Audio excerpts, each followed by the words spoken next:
Set to go. And they're off. For today's feature, the £250,000 Group 1 Tattersalls Falmouth Stakes over 1 mile.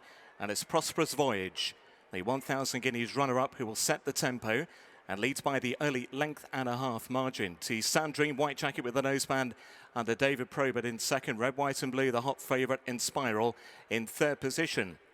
Then Sabila Spain in fourth in the blue and whites, and covered up at the back of the field is Primo Bacio.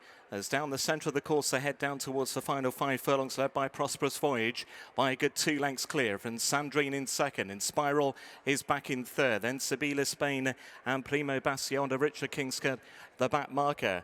They continue their journey up the home straight. They're racing towards the final half a mile. Prosperous Voyage setting a decent tempo out in front, a length and a bit lead.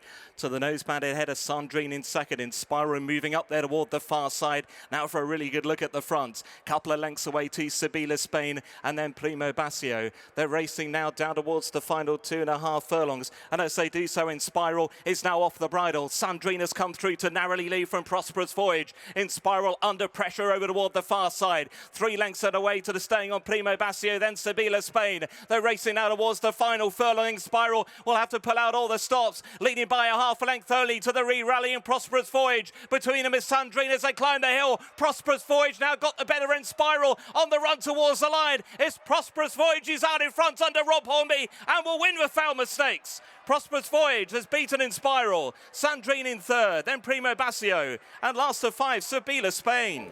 Rob Hornby has just won the Group 1 Falmouth Stakes on Prosperous Voyage for Rafe Beckett.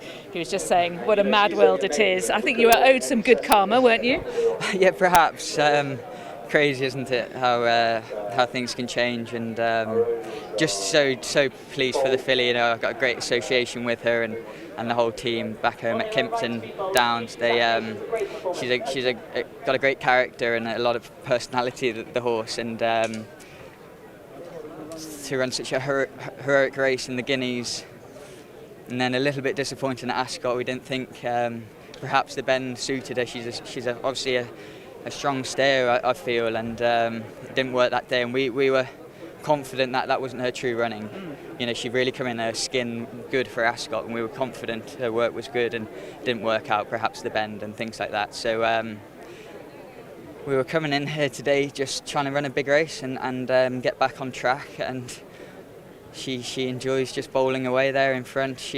I thought I was perhaps going to be a good third, you know, coming inside the 3. They came to challenge me, but she's just so brave, and you know, gives her all the time. Hit the rising ground so well, and stayed strongly, and it's just it's bonkers, isn't it?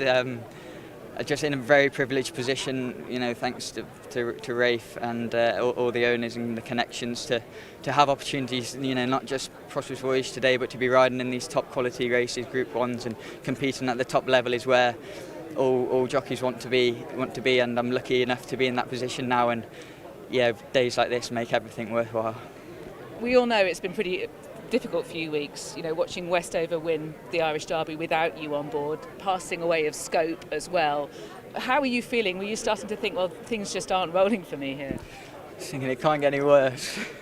No, I mean, this is like I say, it's a crazy sport that we play, and it's hugely exciting, and this is the thrills, the ups and downs of it, and yeah, it was terribly sad. We lost Scope, you know, after the yard having such a tremendous weekend, you know, 10 days previous, 8 days previous, and again, you know, another huge character that is sadly not there anymore, but that is what it is. He was a fantastic horse for me, for my career, giving me my first Group 1, and now to be able to look forward to so many nice horses and some really nice targets come the rest of the summer and the autumn.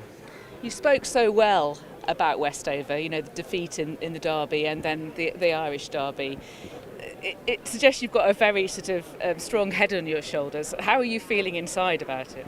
Yeah, it's I have to thank my parents for that, probably, because they, you know, nothing's ever happened for me, you know, straight away. I just plugged away through my apprenticeship, through great guidance of Mr. Balding and the academy there, which probably stood me in good stead for the highs and lows of what's to come for the rest of your career, and you've got to realise it's a long career. So these things do happen. Again, I love saying it because it is such a team effort. There's not just me on the day. There's so much that goes on behind everything at home, and for the whole team, for the whole Juddmonte Farms.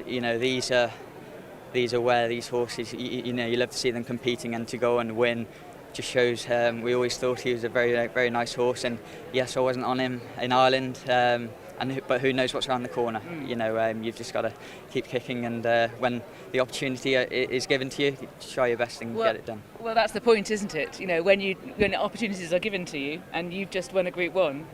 Yeah, crazy. Anyway, we'll enjoy it. Prosperous Voyage then, Sun Chariot, something like that, and hopefully she can go on and we'll have some more Group 1 victories? Yeah, I think so.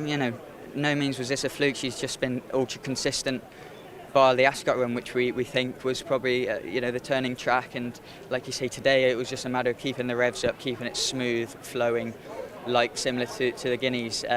We'll see how she is. We'll speak to Mr. Rosen and Mr. Chan and the whole team, and let's have some nice targets to look forward to. Well, there's many nice targets to look forward to. Many congratulations. I think many people have admired how you've conducted yourself this season. I think this is just desserts for you, Rob. Well done. Really appreciate it.